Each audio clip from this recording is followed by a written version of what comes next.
Hello everyone, welcome to my channel Biological Domain. Today we will discuss Bihar State TGT Science question which has been asked on 14 September 2020.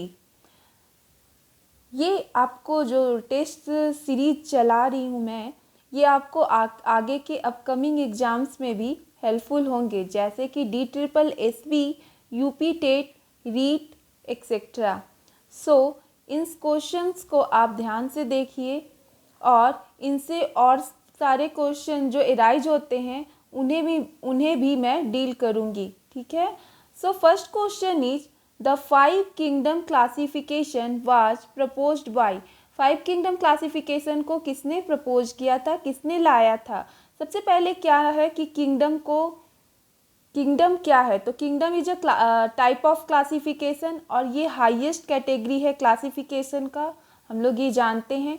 अभी तो highest category आपका domain भी आ गया है, broader, और kingdom जो highest classification है और लोएस्ट क्लासिफिकेशन आपका स्पीसीज होता है. तो ये 5 किंगडम का क्लासिफिकेशन किसके द्वारा दिया गया वो हम लोग देखते हैं. सबसे पहले 5 किंगडम क्लासिफिकेशन को जानने से पहले हम लोगों को इसके हिस्ट्री के बारे में जानना होगा. तो 2 किंगडम क्लासिफिकेशन जो है, जिसको प्लांट और एनिमलिया में बांटा गया था, वो लीनियस ने दिया था, कैरलस लीनियस, जिनको फादर ऑफ टैक्सोनॉमी भी बोला जाता है.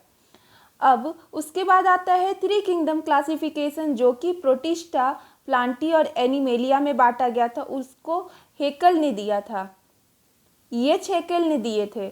तो ये हुआ. फिर 3rd किंगडम क्लासिफिकेशन के बाद आपका आता है जो अभी तक मान्य है 5 किंगडम क्लासिफिकेशन, जिसमें मोनेरा, प्रोटिस्टा, फंजाई, प्लांटी और एनिमेलिया में बांटा गया है. ये आपको R.H. वाइटेकर के द्वारा दिया गया था, R.H. वाइटेकर. और 6 किंगडम क्लासिफिकेशन जो है कार्ल वुज के द्वारा दिया गया है. तो 6 किंगडम क्लासिफिकेशन में क्या हुआ, प्रोटिस्टा, फंजाई, फिर आपका क्या है मोनरा ही जो था 5 किंगडम में, उसी को 2 भाग में बांटा गया, आर्कीबैक्टीरिया और यू बैक्टीरिया. मोनरा में बैक्टीरिया आते हैं. तो ये 2 क्लासिफिकेशन, प्लांटी और एनिमेलिया, ये आपको मे बी नेक्स्ट एग्जाम्स में पूछ सके, इसलिए आपको ये जानना जरूरी है. तो यहाँ पे क्या आपका क्वेश्चन था, the 5 kingdom classification was proposed by. सो क्या होगा इसका आंसर, R.H. वाइटेकर. और ये कैरलस लीनियस 2 किंगडम क्लासिफिकेशन दिए. ये रॉक्सबर्ग जो है एक बॉटनिस्ट है. वर्चो जो हैं वो सेल थ्योरी दिए थे, जिसमें बोले थे वो ऑमनी सेलुला और ई सेलुला, मतलब all cell arise from pre existing cell. ये चारों आपको साइंटिस्ट क्लियर हैं.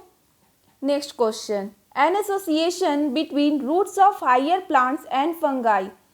एसोसिएशन किसके बीच में, हायर प्लांट्स और फंगाई के बीच में, इसको क्या बोला जाता है? तो पहले हम लोग ऑप्शन को देखते हैं. First option is lichen. Lichen क्या है, ये एसोसिएशन है फंगस और एल्गी के बीच में. Lichen is association between fungus and algae.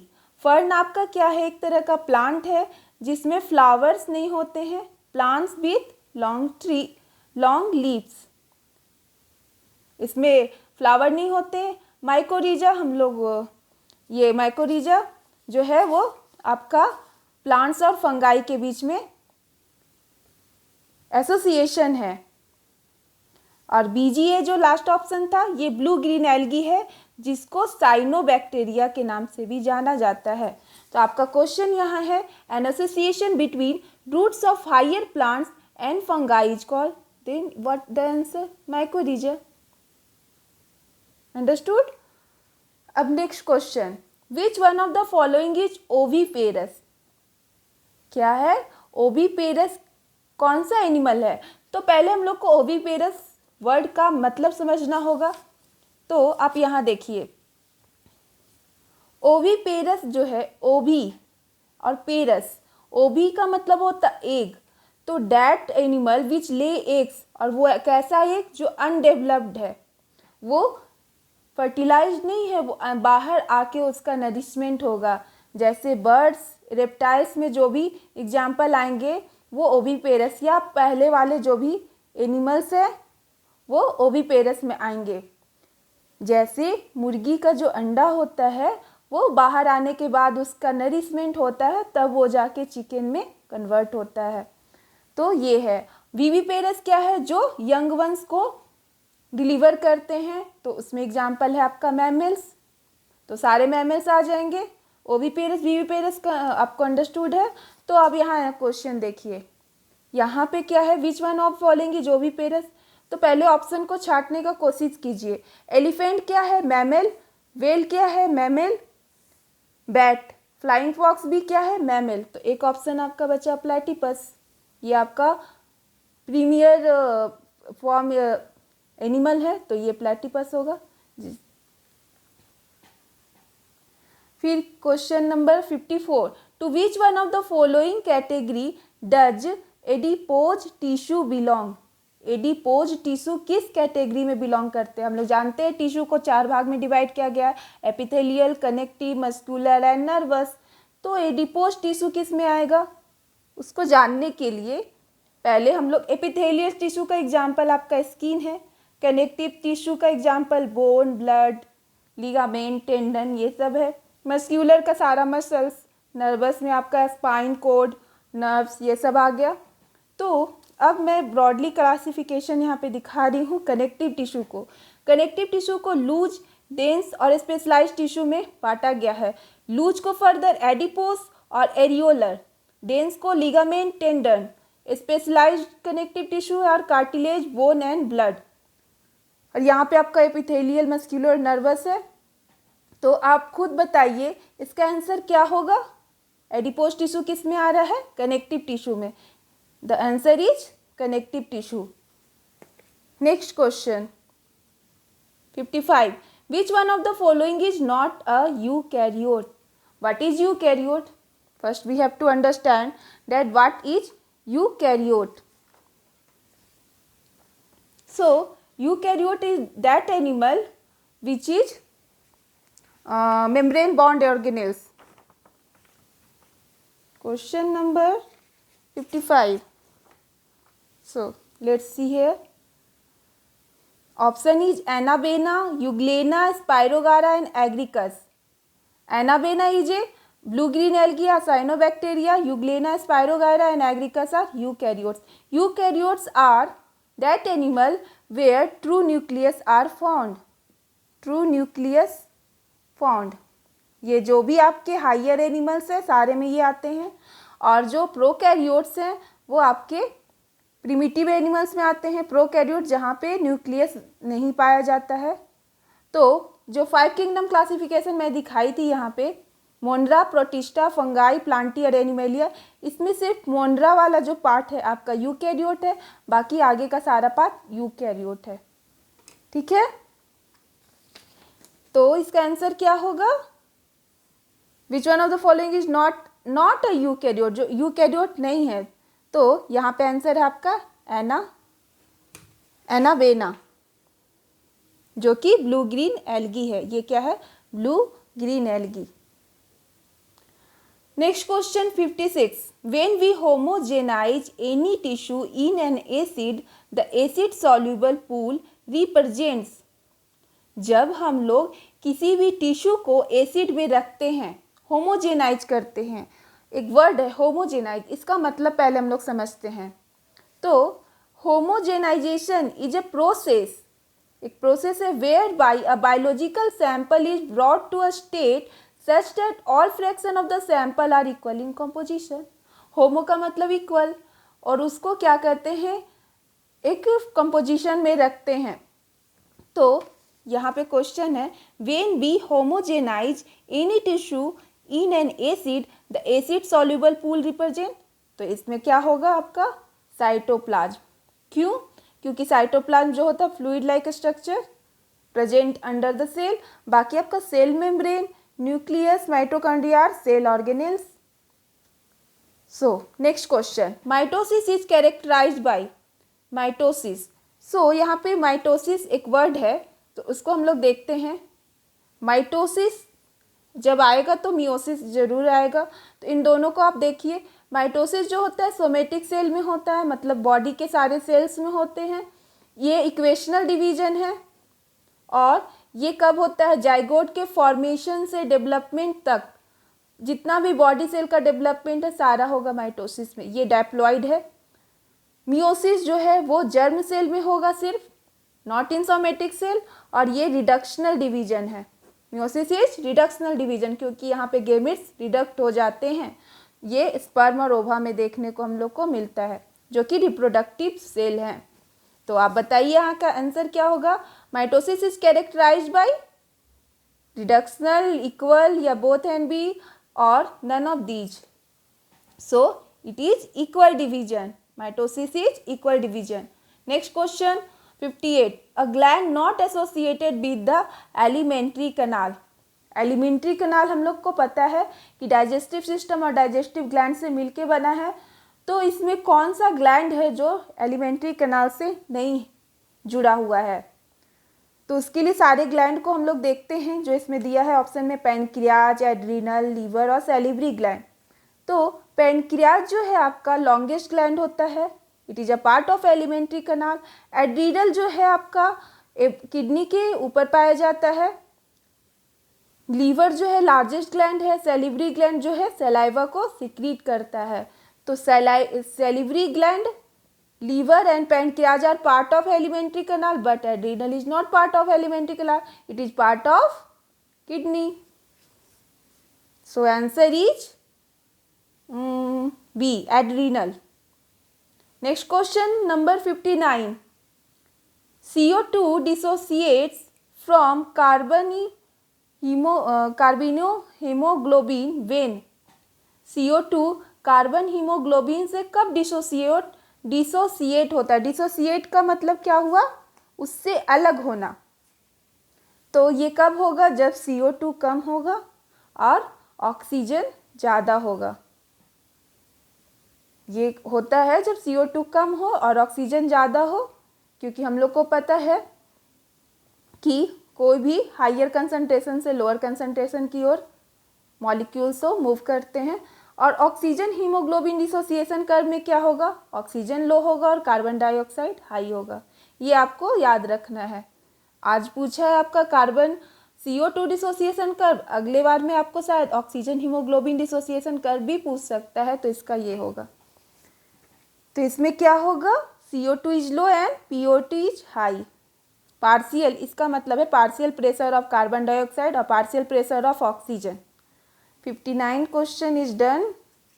Then next question is 60. What is next question? 60. The cells involved in inflammatory reaction. Inflammatory reaction में कौन सा सेल इन्वॉल्व है? तो आपको क्या है, ये सारा सेल्स जो है basophils, neutrophils, eosinophils and lymphocyte all are parts of WBC, white blood cell. So let's see, WBC जो वाइट ब्लड सेल हैं, दो तरह के सेल होते हैं ब्लड में, RBC, WBC। तो WBC को फिर फर्दर ग्रैनुलोसाइट और ए ग्रैनुलोसाइट में डिवाइड किया गया है। ग्रैनुलोसाइट्स जिसमें ग्रैन्यूल्स प्रेजेंट है, एग्रैनुलोसाइट जहाँ ग्रैन्यूल्स नहीं प्रेजेंट है। इसको फर्दर इस्नोफिल, बेसोफिल्स और न्यूट्रोफिल्स, इसको हम लोग ऐसे याद कर सकते हैं, ईबीएन ग्रैनुलोसाइट, और ए ग्रैनुलोसाइट में मोनोसाइट और लिम्फोसाइट, ML ग्रैनुलोसाइट, मोनोसाइट और लिम्फोसाइट। इसका कंपोजिशन दिया है 2 से 3% होता है सब सारा नॉर्मल्स का। और बेसोफिल 0 से 1%, न्यूट्रोफिल 60 to 65%, मोनोसाइट 2 to 10% और लिम्फोसाइट 20 to 25%। तो हाइयर किसका अमाउंट है? न्यूट्रोफिल्स का। और सबसे लोअर किसका है? तो बेसोफिल्स का। ये लोअर हुआ, ये हाईएस्ट हुआ। अब इसका हम लोग देखते हैं कि सबका क्या क्या काम है। तो बेसोफिल्स का काम है एलर्जी पैदा करना, एलर्जी पैदा करना। और बेसोफिल आपका हाई होगा जबकि आपको चिकन पॉक्स होगा, तो ये बेसोफिल का अमाउंट जो है ब्लड में हाई हो जाएगा, मतलब 0 से 1% है वो ज़्यादा हो जाएगा। न्यूट्रोफिल्स का काम है फैगोसाइटोसिस। फैगोसाइटोसिस मतलब होता है engulf and digest micro organism, इसका काम ये है। तो जब भी इन्फ्लामेशन होगा कहीं भी शरीर में, सूजन होगा या आपको बुखार, एलर्जी, रेडनेस, ये सब होगा, वो इन्फ्लामेशन है, तो उस समय क्या होगा, आपका ये न्यूट्रोफिल्स का अमाउंट बढ़ जाएगा।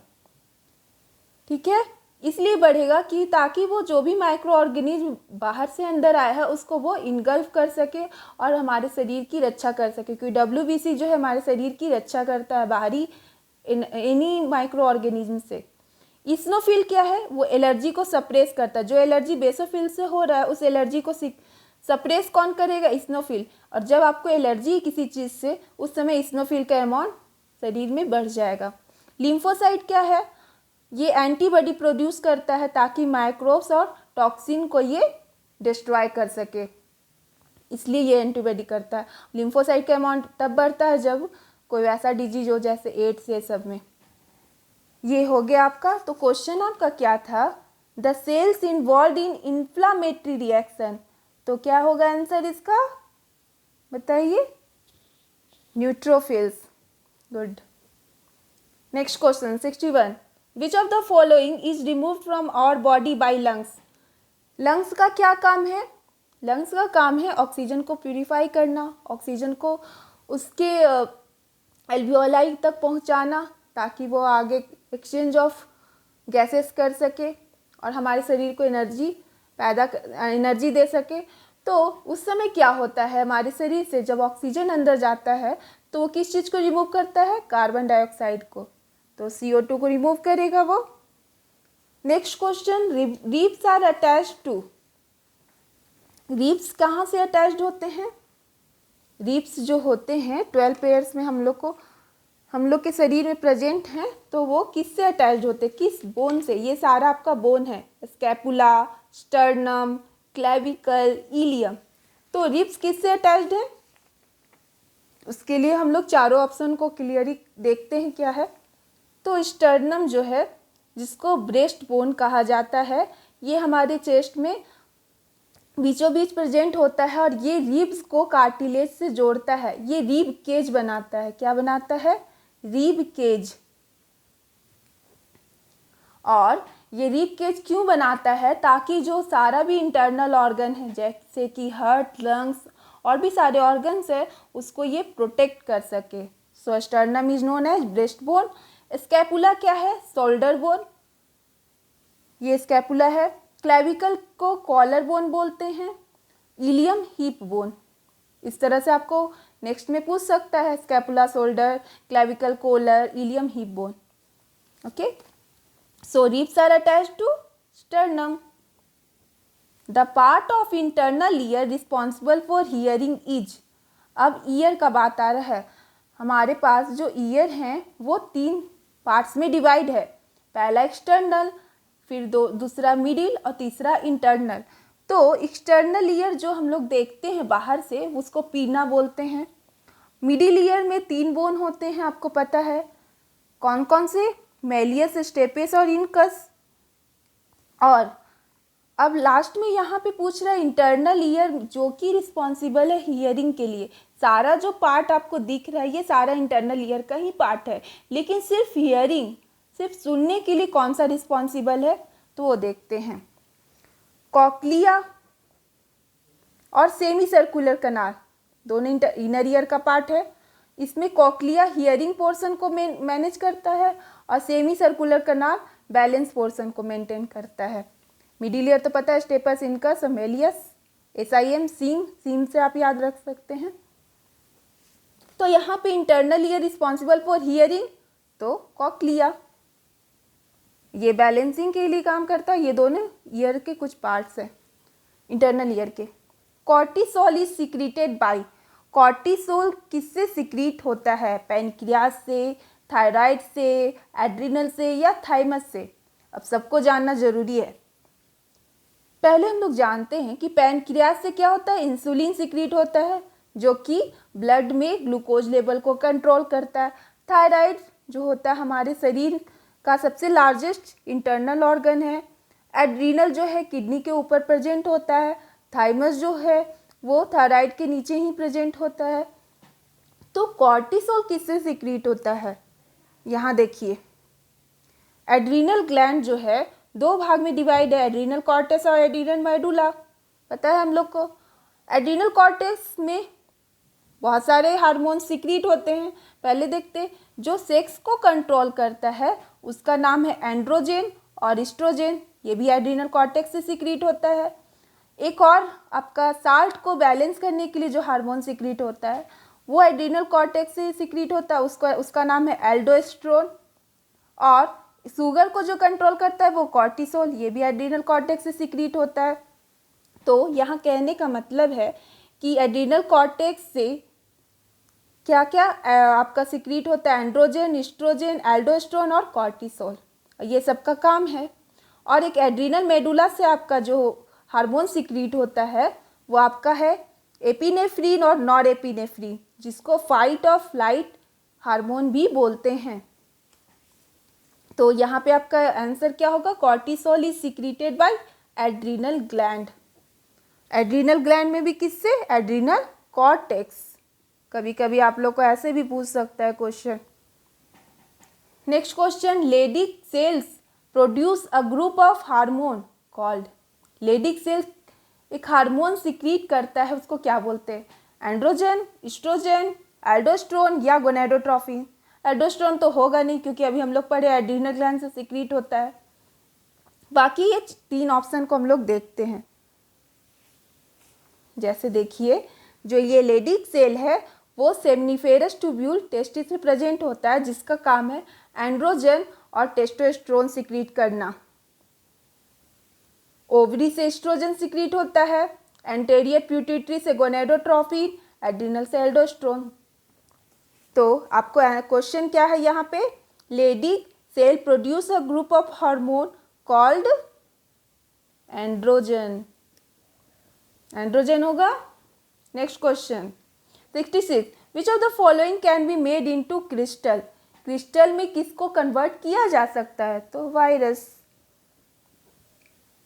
Next, amoeba acquires its food through a process. Amoeba जो अपने फूड को लेता है वो कौन से प्रोसेस से लेता है, एक्सोसाइटोसिस, साइटोसिस होगा यहाँ पे, एक्सोसाइटोसिस, इंडोसाइटोसिस, प्लाज्मोलाइसिस या बोथ ए एंड बी। तो अमीबा जो फूड लेता है उसको बोलते हैं इंडोसाइटोसिस, ठीक है। और exocytosis, endocytosis inside the cell होता है, एक्सोसाइटोसिस आउटसाइड द सेल होता है। और प्लाज्मोलाइसिस जो होता है वो क्या होता है, इसमें सेल जो है वाटर को लूज करता है हाइपरटोनिक सॉल्यूशन में, ये आपको प्लांट्स में होगा। So here answer is endocytosis. Endocytosis हम लोग को ह्यूमन में अगर देखने को मिलेगा तो WBC में देखने को मिलेगा। फैगोसाइटोसिस जहाँ करता है न्यूट्रोफिल्स, अभी पढ़े हम लोग। आज हम लोगों ने 51 से लेके 67 तक का क्वेश्चन जो कि बिहार स्टेट के TGT साइंस में पूछा था उसको डिस्कस किए। होप कि आपको ये सॉल्यूशन पसंद आया हो।